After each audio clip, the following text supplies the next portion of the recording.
A'udhu billahi minash shaitanir la'inir rajim. Bismillahir rahmanir rahim. Welcome to the community conversation. This is a Hujjat initiative.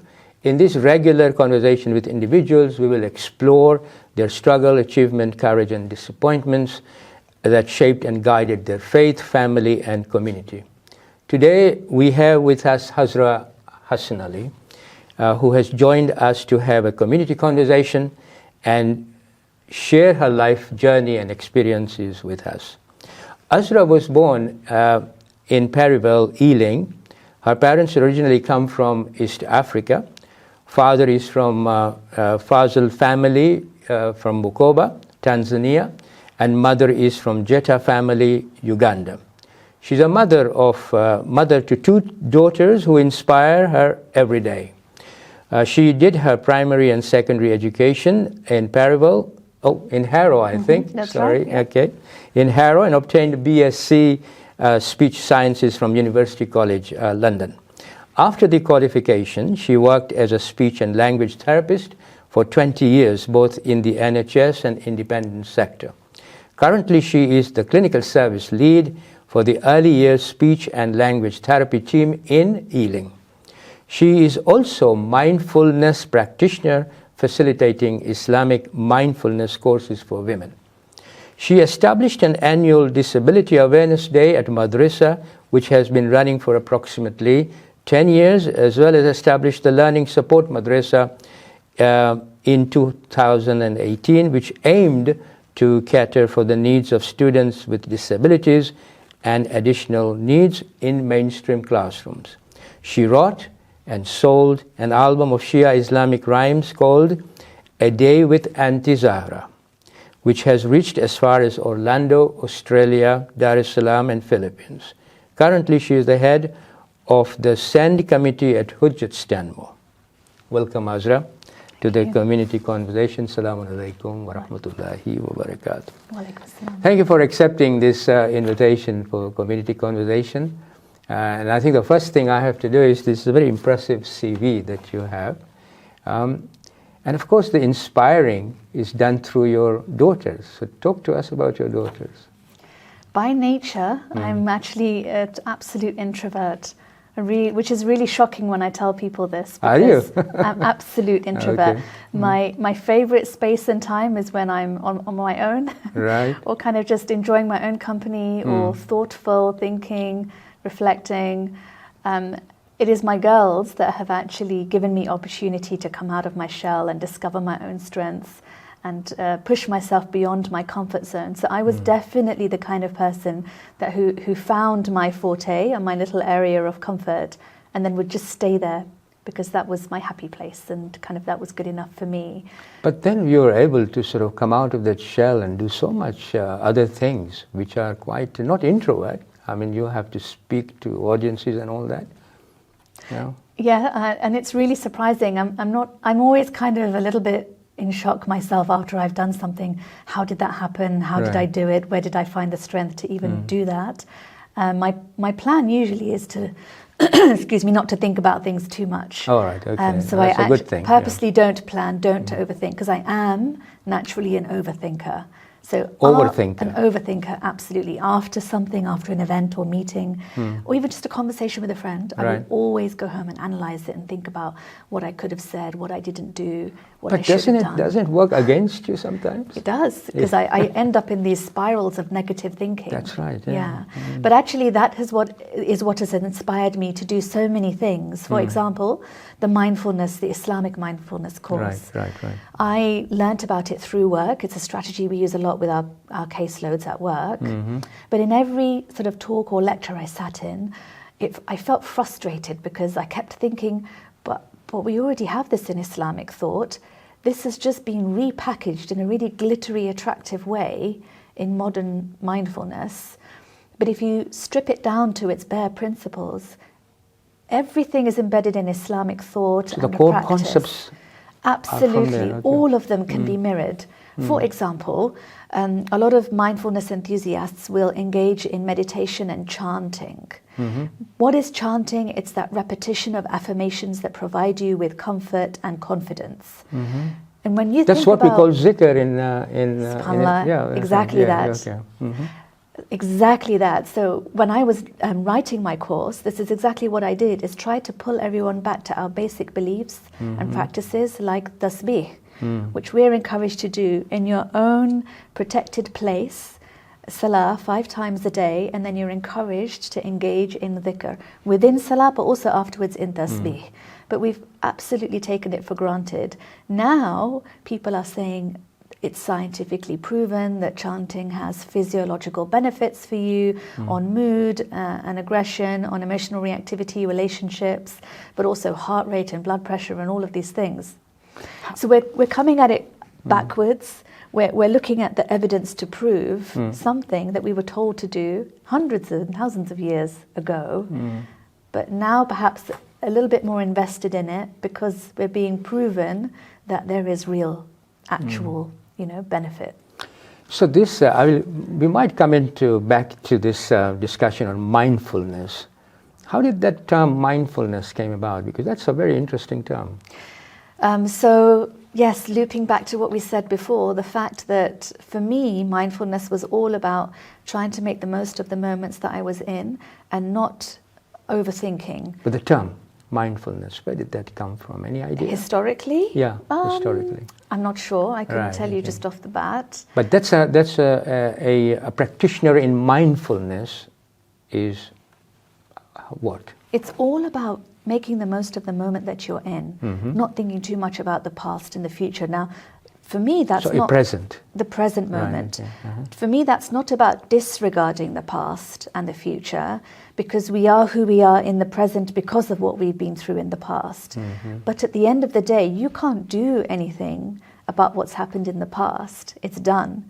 What you can do is make sure that any goodness in it is repeated, but anything that was unhelpful isn't repeated in terms of how you acted, your responses to different people or situations.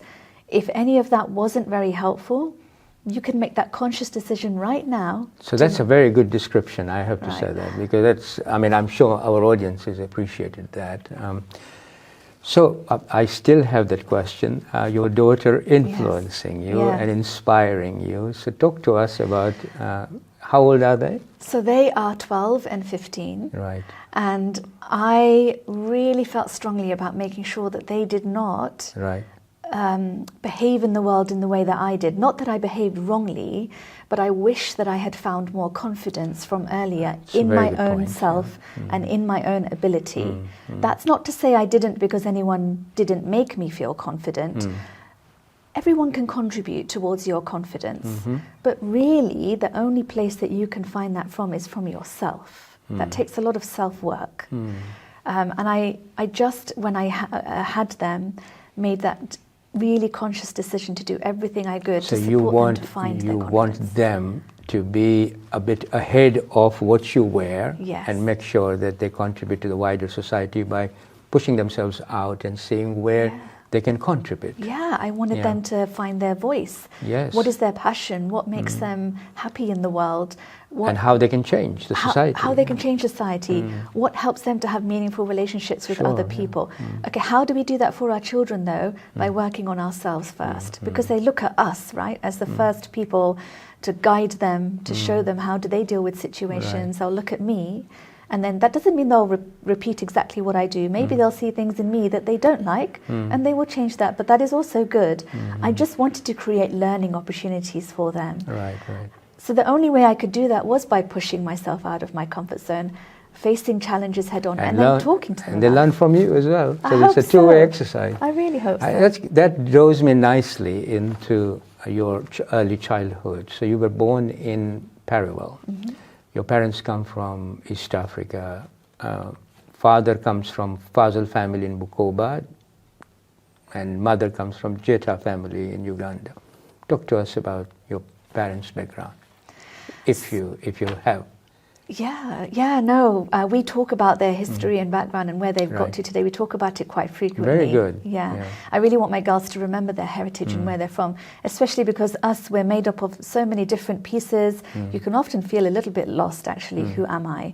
So it's important for everyone to find out where they're from. My parents came to this country through the exodus that happened in East Africa. My mum, first of all, came in the early 70s.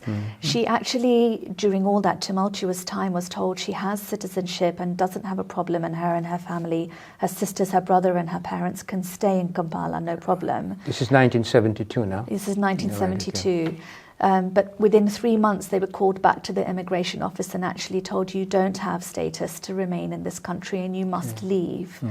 And literally had to leave with very little money, very little possessions, leaving everything behind, which is so traumatic. Right. Bearing in mind, that was where their roots now were. They'd worked hard to establish themselves there, and not knowing what on earth lay ahead. She was engaged to be married to my dad. At that time? At that time. Okay. They weren't yet married. All right. He was, of course, in a different country. And they just had to get onto a plane and go wherever they were kind of thrown in the world. Okay. So they ended up at a camp in South Shields in the north. South Shields? Yes. Up north? Up north, completely away from community, faced an awful So did they have lot any other Khoja families, Khoja Shia Islamic families at the time? Alhamdulillah, they Right, did. okay. They did. And I think that's what helped them maintain their kind of sanity and their That's right, yeah. drive to keep going, and their resilience to keep going. Found themselves in a camp, and those times were tough. You know, they faced a lot of racism, a lot of discontent that they had come to this country, all of those messages that we hear when people talk about refugees and immigrants even now. Some of that stuff hasn't changed. Why are you here? You're taking our jobs and houses, et Still the cetera, same et question cetera. repeats, doesn't it? Same things go on, yeah. In that respect, sadly, some things haven't moved forward. Right, unfortunately. And that's a real shame. But having said all that, number one, they always showed resilience through all that. I think they leaned a lot on their faith and community members. So faith played a huge role. Absolutely, absolutely it did. They knew that there was a reason why they were set on the journey. Were they that sort they of were. longing for community life at the time? Absolutely, yeah, Like, they really missing were. the community and all that. Really, yeah. and tried their best to reach out to other families here and to maintain those connections. And the relationships and connections they have today, a lot of them are based on those early support networks that What they an interesting formed. point you're making, you know. So it's important to maintain those relationships so that in future you can rely upon those relationships. Yeah. Community works like that, doesn't it? It has to. You just don't know what the future holds. Sorry, carry on. I cut you off at a wrong Not at all. time. No, Yeah, that's okay. fine. Yeah. You know, but for all that I said about the problems that they faced, Yeah. they actually came across some allies here who really believed that there was a place for them and they had every right to be here. Allies in from different community? Or? Yes, All right, yes, okay. the British people, local vicars of the local church or MPs who were empathetic towards their Which shows the humanity situation. of... Absolutely, yeah, it wasn't all that bad at all. These are the people that would welcome them into their houses for a meal or check in on them to see how they were coping. Support them in finding housing.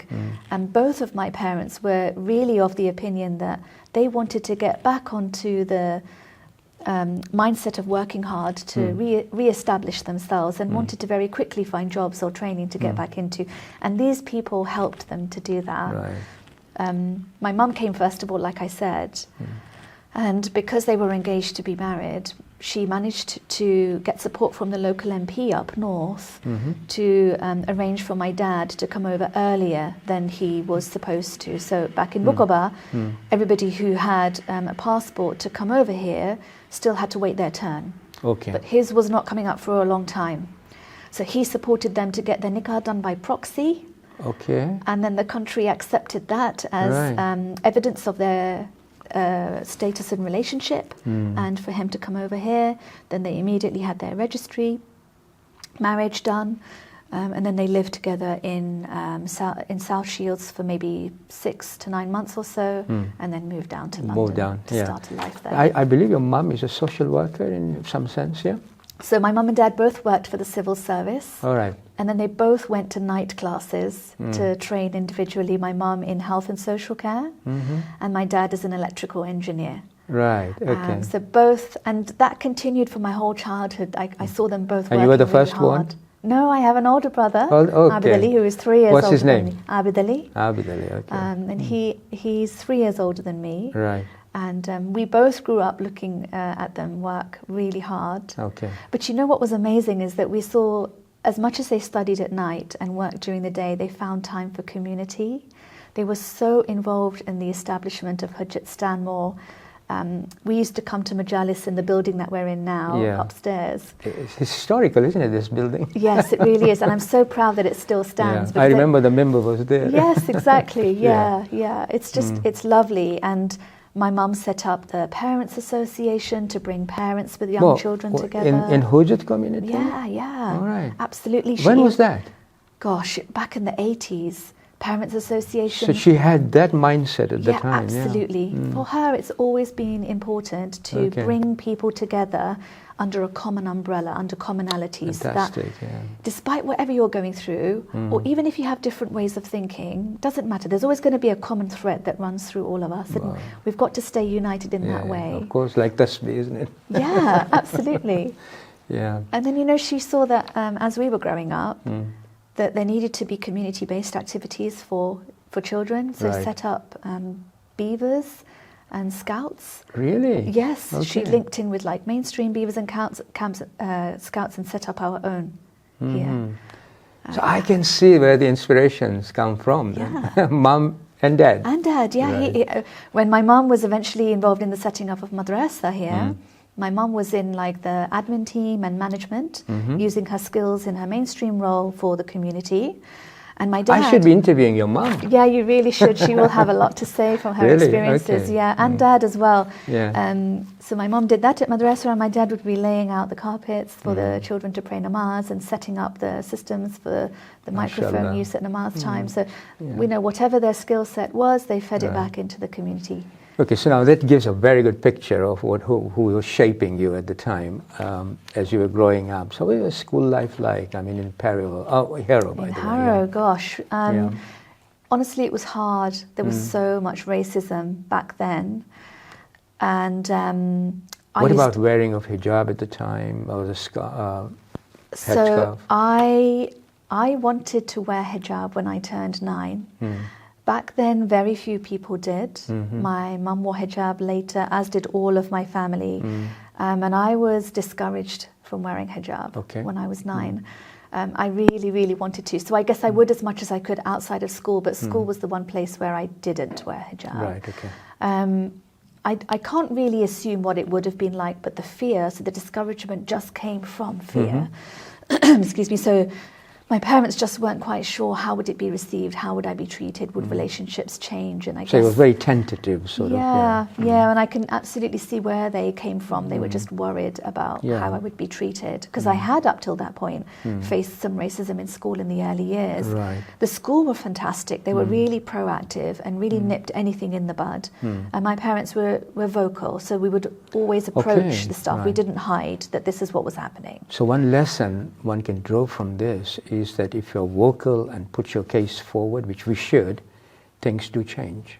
Yeah, and we can't expect that they will otherwise. There are many of our white allies who will feel compassionate towards our cause, provided they know or experience as if they know. But if we don't tell them, if we shy away, if we're worried about their reaction, we really can't expect them to do anything about it, because they have no other experience otherwise. That's right. A lot of them have just grown up in white communities, white families, very little or no communication or interaction with non-white people. So we have to make them aware, number one, of our challenges, but number two, what we want from them. We can't also assume that telling them is enough. Very important connection you're making, They need to know what you want. That's right. That doesn't mean you'll always get them to do it, but at the very least you'll find a middle ground or negotiate, right? Yeah. And I think that's a process we must understand. A very mature way of going about things, Okay, so the other thing I wanted to ask you is that, well, you finished your primary and secondary schooling, then what made you go into speech and language, isn't it? Yes. Speech and language. So, because I know you've got clarity in the way you speak, so that has helped you presumably. But what made you sort of go into speech and language? Why that? So I was always really into drama. Oh, all right. In as much as I've But said... you were not extrovert. I know. I think there was something that I found really cathartic about taking on a different persona, Right. so that for a short amount of time I could not be me. It was easy to be someone else when I'm Right. pretending. Yeah. And to a degree, that is exactly what I do even today. All right. You know, it's very easy to find video talks of me. I'm all over YouTube, etc. But when I look at them, that's not me. I'm kind of putting on a different, persona. So is that how you managed to sort of do all the interviews in all the TV and radio stations and all that? Yeah, I different think, persona. I really do think so. I really do Alright. think. And then when the That's lights are interesting. off and I go home, I Yeah. kind of breathe and relax. It's not me anymore. But in terms of how I got into speech and language, so I was always into drama, really loved English, also Right. loved my sciences, really loved psychology, definitely love working with children. Right. And I guess for a long time I was trying to find something that would help me combine all of those things. For a long time everyone assumed I would go into medicine. But as a Muslim woman who by then was wearing hijab, so when I started high school I went to a local school in Harrow where lots of our community girls went, and it was then very easy and comforting to wear hijab. So And you felt comfortable? really comfortable. It was Right, almost yeah. like if you didn't, that would be odd. So it was the total Right, opposite. okay, so Yeah. the environment changed. Yeah, 100% changed. So happily wore hijab, but always felt in my heart of hearts that at some point in the future, my family would be my priority. I wanted to be a homemaker. I knew that when my children were young, I didn't want to work. That's not how life turned out for me, but that's what I felt like when I was younger. And so the career I chose needed to be molded around that priority. Ah, okay. And in my mind, I didn't feel I could make medicine work for me in that way. There are people who do. There are definitely women who are amazing and do, but then I didn't know that. Right. So, back then you had these big chunky computers where you answer 20 questions Yes. and out comes this chug printed piece of paper Yes. that takes ages to print and it just comes out with one You phrase. have to be patient, yeah. Very patient, what career is the one for Yeah. you? And I did it. I answered my questions and again it said pediatrician. So I still felt really confused. My dad was then working on an army base when he worked for a telecommunications company. And he came home and he was talking over dinner about how he worked with an American speech and language therapist. And I thought, wow, that sounds really interesting. And so he spoke to her and arranged a day of work experience, and I fell in love with it straight away. Really? Okay. And at the same time, in my extended family and friends, there were people whose children were identified through school as having speech and language needs, but as a family, we all spoke about, and community, not just family, but community, there were conversations around how you do not go to external agencies for help and support. That is the one thing you don't do. You never talk to people about having weaknesses or difficulties or differences. We don't call them weaknesses now, we call them differences. You do not accept when teachers say you need to see this therapist or this professional. You never do that. You keep everything hidden. You do not accept any external help, definitely not. But then for those of us looking at the children struggling, it's frustrating that this help is being offered to you for free. And yet? And you can see that it's so needed, but adults were finding it really hard to accept the fact that just because your child is being identified as having a need and being offered support doesn't mean it's any kind of reflection on you as a family or a human being. Is this a cultural thing? 100%. 100%. Within our community as well? Yeah. There's a huge sense of pride, I think, and we haven't de-linked our identity and our pride from that need to sometimes seek help and support. And that goes for physical need, mental health, anything. But would really. education help here, or would something else help here? How can we de-link this? We definitely need education. We need what we now know are called experts by experience to be more vocal about their journey with disability and differences. To sort of inspire the Yes. parents to, okay. Yeah, they need to show themselves and say, hey, look, this is me. I'm an adult. I have these differences. This was my experiences as a child. This is what I accessed growing up. And look at me. Look at who I've become.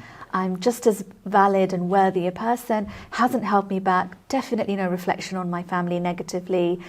accept contributing the help. equally to Absolutely. the well-being of the community as a whole. I have found my forte. I'm doing great. I'm thriving. And the community should be able to accommodate that.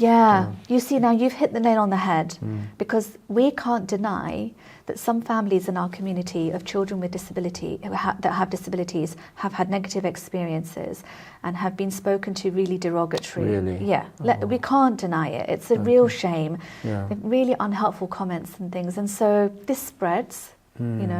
Through the grapevine, and people then feel scared. Right. And then those links remain. So we need to meet families halfway. And then the whole idea of introvert, the whole idea of staying within a confined space starts, and then you're not sort of engaging with the mainstream community. That cycle never breaks. Never. You will keep vicious your child circle, at home. Isn't it? It's a vicious cycle. Why would you come out if you hear that you're going to be met with stares or grimaces or awkwardness or just blunt, rude comments? That brings me nicely into this expression that you have, mind my soul. Yes. What's that? Okay, so I was approached by the most inspiring group of mothers in the community who saw exactly what I saw in terms of the link between modern day packaged mindfulness and our Islamic practice, and wanted to create something for families that gave a structured framework within which they could understand and practice Islamic mindfulness as a family. So Mind My Soul is a small group of ladies who've created, their first product is mindfulness cards, and on there they link it in with Islamic thought and practice. This is within our Quranic community? Within our community. It's like a hidden gem. How come that we don't know about? Well, this first time I'm here. I know. Actually, unfortunately, the timing just hasn't been great. There is so much going on in the world that I guess the lens has shifted a little bit, and they just didn't feel it was the right time. But this was about to come out? It was literally about to come out in October. All right. Okay. But of course, this is when world events explain to returned. us, in a real way. Then come on. What's that? Mind my soul. Mind my soul. Yeah. It's all about going back to the fact that if we nurture our soul in a really humanistic but Islamic perspective, using all these modern day things that we now know are proven to scientifically benefit us, but linking it back with our age-old Islamic values and practice, actual practice, hadith, stories about how Ahlul Bayt behaved and coped with challenges, link it in with fun activities and games and science challenges, using STEM activities, science, technology, engineering and maths, using drama, tapping into all the different ways that children like to learn and understand the world around them, trying to get children and families to understand what is mindfulness and how does it link in with your Islamic identity and nurturing your soul. All of those really complex things I've just described in a card, but linking it all with the Asma'ul Husna, because at the root of everything I've spoken about is, who am I in this world? How do I behave with other people? How do I cope with all of the things Allah has laid in my path to reach whatever potential He knows I'm heading towards, right? How do I behave? Who am I? All of that has to come from the personalities we revere, i.e. people like Rasulullah. Who was he? A total embodiment of the 99 names of Allah, right? He showed us how to be just, how to be kind, all of those things that we're supposed to reflect of Allah's qualities. So these mindfulness cards link mindfulness with the characteristics of Allah. So for example, I gave the example of just, let's talk about forgiving. Allah is Ghafoor, Allah is forgiving. It's very easy for me to say I'm going to forgive people for what they've done to me, or in reality, we bear grudges. Okay, we're humans. Children do inside. too. Inside. You need to get inside. We have chips on our shoulder. We carry them around with us. Yeah, that's right. And it affects our decision making, our speech, our behavior, our relationships. Yeah. And the guilt as well. 100%. It's undeniable, right? We're human beings. Children do this too because they then reflect on us. Right. And they are humans. They're little people trying to figure out their way in the world. So we need to talk to them really candidly and honestly about being a human being, forgiving others and forgiving ourselves, being gracious to ourselves as well for our own mistakes, and then genuinely from our hearts forgiving other people as well, what does forgiveness actually look like? What does it mean? Let's act it out. Let's role play. Let's talk about it. Let's do a little experiment about it. There are so many fun ways that you can explore this one word. Basically, if I may say this, that God consciousness is where you are attaching that mind to. Yes. Right, okay. And you know, when I run my courses, the one thing that everyone comes to realize is what this is really essentially all about is Allah taking away so much of that burden we feel. You know, we feel so much responsibility for everything. But Allah is saying, let me take that from you. Let me guide you. Let me hold you and help you. Let me walk with you. Let me walk with you. I am walking with you. But you're not allowing me to walk with you. That's the thing. And that's the mindfulness comes into it. This is where it is. Let's make that space for him. Yeah. Oh, very interesting. So now I can understand your sort of very, very close relationship with Madressa now. Because you are a consultant to varieties of our madrasas. I want to ask you a question. What's the state of our madrasa like? Very candidly, you have to, because it's very important to understand, and I think we should pass on the message that a lot more needs to be done, or is it fine? How do you see it? Madrasa has come along such a long way. Good. I'll give you one example. The status of women and the role that women play. When I first set up the Learning Support Department, such a long time ago, one of the first things I wanted to do was break down that wall that children with special needs need to be tucked away, and actually allow them, you know, of course there will always be a place for those children who just can't access the mainstream. They need something different, that's okay. But for those that want to be in mainstream classes, what held them back was teachers were scared. We don't know what to do with them. We've never interacted with them before. What if this happens? What if that happens? And that's okay. That's human nature. When you haven't interacted with a group in society before, of course you'll be a little bit worried. It was their own fear that they were inadequate, nothing else. So one of the first things I wanted to do was some training and education around disabilities and different differences.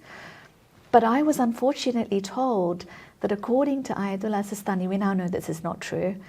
According to Ayatollah Sistani, a woman cannot present or train men. It's not allowed. It's against Sharia. How long ago was that? This was when I was 18, so maybe over 20 years ago. Right, okay. And I was told by the person who was sort of the head of Madrasa at that time. Yeah. And that was really disappointing. But I was 18, I listened to my elders, I didn't question. And if you tell me that Sharia says you can't train men, there is no position for women. Although you had doubts in your mind? Huge doubts. My brother was actually with me at that time because he was leading on the gents side and I was leading on the men's. And we both had huge doubts. But at that stage, you know, 18-year-old me in 2023 would not let that lie. And I would question and go to people and get second opinions. Sure, yeah. But back then, we both didn't actually act on our doubts because you don't. At that stage, you don't do that. If you're told this, especially when you're given a name against that decision, you definitely don't question it. Yeah, because that was the ethos of the time. At the time. Of course, now I would do something very different. Yeah, you would then go and have a second opinion or try and understand what... I'd just question further or perhaps contact Ayatollah Sistani's office myself because we know now we have the right to. That's And the Sayyid welcomes these sorts of conversations and discussions, right? So that was really, really sad. The thing that has come such a long way, so under the guideship of Ali Asghar Sharif, who is another amazing pillar of our community, amazing revolutionary man. think we should interview him as well. Really, please do, because he was instrumental in changing the direction and giving a space for everybody, woman or not, everybody to have their say. He is a real believer in finding out your skill set and then capitalizing on that and finding a space for that. And that's the right way of going. That should be the right way of going about it. Yes, absolutely. With grace, with humility, with hijab. There is a place for everything and everyone in the community, even women. And there is absolutely nothing wrong in a woman speaking in front of a man or training or sharing their skills and knowledge, right? We know that now. And of course now Madrasa is at that stage where there is a platform for everybody. regardless of gender or disability or any of those sorts of things, there is a space and you're celebrated to come and share your skill set or even your ideas. You know, Madressa is really open to feedback and questions. So the institution as Madressa, you'd say, has changed considerably from what it was 20, 25 years ago. Yeah. In what sense it has changed? In the content sense, in the delivery sense? The whole environment has changed, or comprehensively it has changed? Physically, I think we are now using spaces that better accommodate our needs. You know, we started here, alhamdulillah, in this centre and then moved to local schools. That's right. For a time came back here and have kind of been in between places for a long time. It feels like we were a bit lost, constantly trying to figure out where's the best place for us. Ideally, we need to have our own centre that accommodates for Madressa. And one day, inshallah, we will get there. But for now, I think we have found a space that accommodates us well. We can run sports from there. We have workshops running alongside the children's classes. We can accommodate for the little children all in one site. You know, there was a time when we were split, the juniors and seniors, which was so tricky. We are all under one roof, and that's really good. I think our content has also ramped up massively.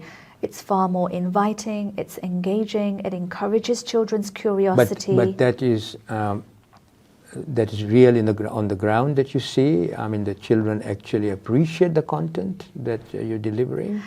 I think that we do well up to the teenage years. And then unfortunately from the age of around 11 and above, when children start high school, the messages that I'm hearing is that a lot of it is repeated and a lot of it is not current. Yes, and I think we need to look into that, don't we? Because it can easily, psychologically, well, I know about this and I know about this. Although we can deliver a much more deeper and relevant to what they are and the challenges that they are undergoing, perhaps in the right way. And we may need to revisit that area again. What do you say to that? I do. I think the content needs to be constantly evolving. The students have been saying this for a really long time, and a lot of them will either leave or go just for the sake of socialising with peers, which is good. That's really important. There's no denying that, but that definitely shouldn't be the only reason that they go to Madressa yes, on a because Sunday. we are defeating the purpose, the real purpose of what Madressa is. And the other thing is that we only have a Madressa on the weekend, and that's another thing. Whereas we should develop I am a great believer in the three institutions working together, member, Madressa, and the family, all engaging together in a holistic way. So parents are catered for, the family is catered for, the children, so they get a continuous environment, not a split environment, but a continuous environment, a holistic environment where a child can grow and understand the meanings of the concepts that they're understanding in Madressa. When they come to the family at home, the same concept is actually amal mamukaiche, means practically achieved.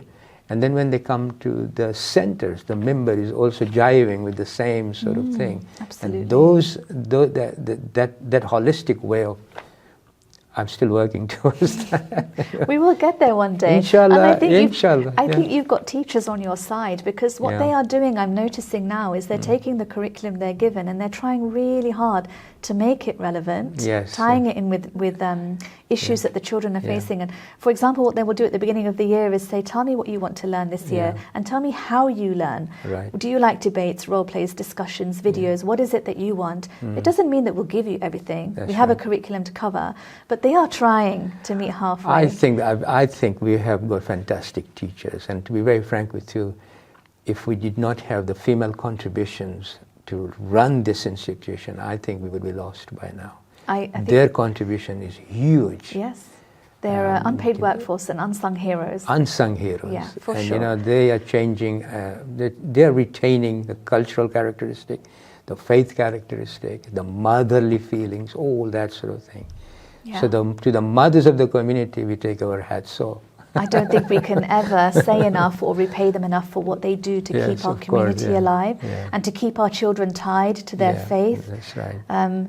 One thing that I know that I will say because I know you want this conversation to be candid as well, is that, you know, one of the things that Madressa, I think, needs to look at, they are trying for sure, is behaviour and bullying. Because it's really real. It does happen. It happens in mainstream schools. It's not that it only happens in Madressa. It happens in all educational establishments. Honestly, it happens in workplaces too. I think anytime you get a group of people together that have differences, there's always a risk of that happening. But I think we need to do more. As an Islamic institution, we have gems at our fingertips, Islamically, I mean, that will show us how to deal with when children are being bullied or behaving off track. And we need to do more. We need to do more. You know, Azra, you make such an important point here, because teachers are the ones who can pick up an issue with the child, bullying or whatever, and then connect it with the family. Because there may be a family issue or a social issue of some sort. Not necessarily fault of the parents in any way, but they might be undergoing a huge challenge within the family. And then we have institutions like Jamaat, who may be able to do the right things for them, provided there's proper counseling and all that. So we have already the connections. We need to make it, that's all. And you are making such an important point. The teachers are the ones who can pick things up. As a child comes who was very happy 2-3 weeks ago, and suddenly he's very quiet, and you can talk to the parents, and maybe you'll be able to understand very discreetly that there are challenges within that.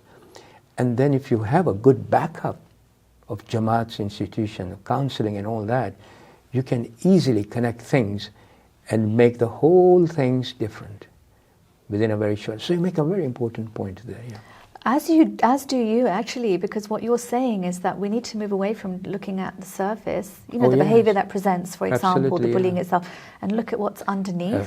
But as a community, I don't think we always afford ourselves the time to do that, but it's so important. But we need to now. I mean, what's the Jamaat and institutions for? I mean, it's okay, religious gathering, and it's fine, but we need to now connect dots in many ways, and make sure our community becomes so relevant and so important, and the sense of ownership is there for the grassroots of the community, so they feel part and parcel of this dynamism and the dynamic community that we have. So whenever we need help, it's there. We just need to, we have got the institution structures, we just need to put the dots in a proper way. And Madressa and the teachers have such a central role to play in the social dynamism of our community. Anyway, you know, I mean, this conversation is, we have got some time, a few minutes, I think. See, it's gone, isn't it? Such an interesting topic that you brought up. So I want to now move to your, now I can understand the whole notion of Disability Day that I think it was your idea, presumably, and it's now going on for 10 years. So I think that's a fantastic symbol. Thank you. And hopefully, under that symbol, what we talked about can be developed then. Inshallah. Now you've done some work on. You studied in Hawza Ilmiya here for 1 year. So you're still studying or not? No, actually, when I got married, I didn't study anymore. But one of the things that I always said was, when I work, if I can, I will try and dedicate a day a week to studying at Hawza. And so I did. Which, if I may ask you, is it Islamic college that you went to? Exactly, Islamic college, and studied under some amazing, teachers, Sheikh I was teaching there for a few years as well. Right. Islamic ethics, Exactly, and Quranic sciences, ethics and philosophy, all of those things. I'm really grateful that I had the ability to do that when I first started working. I know not everybody can, but it really shaped my presence in the workplace. So, workplaces these days are always filled with challenges, and I have always felt so deeply connected to myself as a Muslim. But then when you throw yourself into a predominantly white British workplace where no one looks like you, talks like you, or goes to the local mosque 5 times a week, you really have to find, who am I? Do I talk about my experiences with my colleagues? They're not going to understand, it just really helped me to find that balance and keep things in perspective. Are you finding it easier now to talk about your religion and your concerns from your tradition that you come from, quite openly with your colleagues who are non-Muslims? I am now. I would say not for the first 5 or 6 years, and faced a couple of really underhand comments at work from a minority of colleagues. But when you get that, how do you sort of absorb it? So some of the time I just sat on it, and because I sat on it, it still plays on my mind today because I never really processed it or did anything about it. Right. One of the times, however, when someone made a derogatory remark about my hijab, and it was witnessed by a colleague who is a Christian and a really devout Christian, the first thing she did is she turned to me and said, "You're going to report that, aren't you?" And I said, "Am I?" Because I definitely didn't have the confidence to do that. That was not something that came to mind for what are the options for me after this. Probably would have just sat with it quietly if I had been on my own. But because she said that to me, I thought, okay, I'm going to have to do something about it now, and ended up raising a grievance. And then it got resolved in the sense that... I mean, she was a clinical lead psychologist, educational psychologist at the time, with high standing in the borough. And she... apologized? In a way, whether she had to, and she did it, but she did. Yeah. It was really early in my career, and I found it all extremely scary, sitting in a room with what I thought were, really high-standing people, and constantly questioned, what am I doing here, and do I have a right to speak up? So that was really shaping for me, because after that I started to see, actually people are interested in me and do want to know what doesn't feel right and what I want as a result. So after that, if anything has happened, and things have happened since then, I've always spoken up. Now I feel like there's a real thirst amongst my colleagues to find out all about me and who I am, and I'm really interested to know about all the things I do outside of work. So you opened the door. Yeah, I'd like to think so. Yeah. No, but that's very important. I think for many of our community, male and female, who undergo discrimination, and that just don't absorb it. No. I mean, there is a way out of it, and there are grievances, procedures available for you to sort of use that as a way forward. The other thing I want to talk to you about is that you, what made you write A Day with Aunty Zahra? So, at the beginning of the interview, you asked about my children being my inspiration. So when my children were born, I did what other mums do and went to local children's centres for stay and play and baby groups and all this sort of thing. And I would go to them, and they were, some of them really, really music-based. There's nothing wrong with rhymes, but, sometimes it's too much. That would frustrate me, number one. And number two, sometimes I would sit with friends at these groups and say, this is a nice group, but if I was running it, I would do it this way and I would do it that way. When I'm at work, I run these groups and I would do that.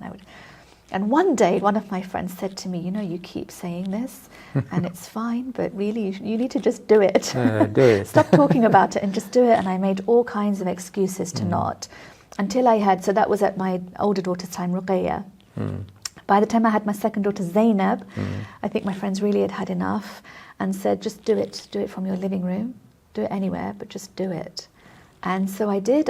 My first groups were held here in this very room, actually, with the support of Jamaat. And so I did the first Shia mother and toddler speech and language group. Okay. And I used to bring my children along as well, so they were very much a part of it, but they were my inspiration. There was an unfulfilled need in the community for it, and I thought, why not just, if I've got the skills and I've got the time, I'm on maternity leave, why not just do it? And my girls can benefit too. They have grown up supporting me to write these rhymes, create the activities, select the books, brainstorm different perspectives we can take. They have been amazing. It's all molded around their input. Right up until they outgrew the group and went to school themselves. I tried to stop running it. People kept having babies. It kept saying, you must keep running, you must keep running. Is it still being run? I stopped just before COVID. I had to draw a line. I just couldn't do it justice. Right. If I'm going to do it, I want to do it well. Right. And you didn't have time, presumably? Just didn't have time, but also then I was doing it at the sacrifice of my time with them. Okay. And that went against my original aim. My Sure, aim was yeah. for them to benefit as well as the community. I feel like as children grow up, they need you more, arguably. They need your presence and they need you to be kind of awake and alert more. So I had to draw a line and unfortunately not do it. So the CD came from the songs that I created for the group. The mother said to me, we need a CD of these rhymes, please, to play it in our cars. So I did it on my phone, burnt 50 CDs online, anyone can do that, and just, sent it out to the community. And a friend who I used to work with in the Muslim Youth Helpline, which I didn't mention earlier, she got married and moved to the Philippines, got hold of the CD and said, you're sitting on something amazing, but it's underdeveloped. You could do so much more with this. I'm not a developer. I'm not a business person. I just do whatever little I think is great, and then that's enough. She was the one that made that little CD turn into A Day with Aunty Zahra, which is a compilation of all those rhymes connected through a script, taking children through a day from waking up to going to sleep. It's now available in the link somewhere? It's all available either to download on iTunes, Right, okay. or as a double CD and booklet album. Okay. And the thread is for a child to go through their day with God consciousness. Oh, mashallah. It's really fun. It's really lovely. Must be, yeah. Even now, it makes us smile just thinking about it. And of course, it has a booklet which guides parents to discussion points around the Islamic concepts that are embedded in the rhymes, all the lyrics, and some activities for children too. Looking around at nature and what activities they can do in an Islamic way. MashaAllah, so much you have done. Alhamdulillah, these are just opportunities, that Allah gives. How do you see the state of our community in, say, 20, 25 years? I see us as led by youth who are revolutionizing the way that we think about ourselves and our Islamic identities in the postmodern world. They're challenging us, and I think we need to allow them to drive the community forward. So I see us in their hands, but I see us confidently in their hands. I'm not worried about that. Right, okay. I have a lot of confidence in our youth. It's a very positive way of looking at it. Yeah, I really do. I think that they may take us in a direction that we may be surprised by, but I don't even think they know yet what direction they will take us in, because we don't know the challenges they're going to face in 10 years' time. Would you say we are in the state of flux at the moment? Absolutely. It's a slightly risky, dangerous time because I don't think we've established ourselves as a community as well as we should have by now. There are a lot of flaws and faults that we haven't talked about, but that we need to remedy and recover from. We need to support our own much better. Yeah. We need to behave with humility a lot better. And we need to engage in a more sort of powerful way. Absolutely. Yeah. We need to draw on the strengths within our community a lot better. We need to give each other platforms a lot more. But we need to have trust in our youth. I don't think we do enough. I think that we find roles and hold on to them because they're such a part of our identity. And I understand that because elders have fought so hard for us to get to where we are today. They really have. Utmost respect to them. But now is the time to allow our youth to spread their wings and gain their confidence under our leadership and guidance before we're gone, before it's too late. I agree with you, and I think that you're making a very valid point. I think that we should engage with the wider world, that we should try and sort of broaden our identity, if you like, but never forget where we came from. Yeah. But we need to start engaging with wider stakeholders. When I talk to colleagues at work about the groups that I run here, for example, they'll say, so are you going to link in with the Harrow Early Years consultants to talk about what you... That's never been thought about. We're still very insular. We still very much keep ourselves to ourselves. But we have to dismantle stigma in the wider community and let people know who we are all about. So, what are your future plans now? I know, family, of course. Yeah, that's always a priority. What are your future plans? I don't really know. I never really have any, honestly. And this are you a person who makes decision on the impulse, or you think through? I never. In fact, honestly, what I usually tend to say is, this is going to be my year of saying no. I'm going to say to people when they approach me to do things, I'm sorry, I can't. That just never happens. Right. Sometimes I do, maybe 1 out of the 10 times. Most of the time I say yes. These doors just tend to open, and I constantly feel guilty to say no, so I do. But I am really much more mindful of balancing that with my family, my desire to put them first. Yeah. So what the future holds, basically, I'm really not sure. I will continue in my leadership capacity at work, which, again, I never, ever, ever aspired to. I never thought I would do that, but I have.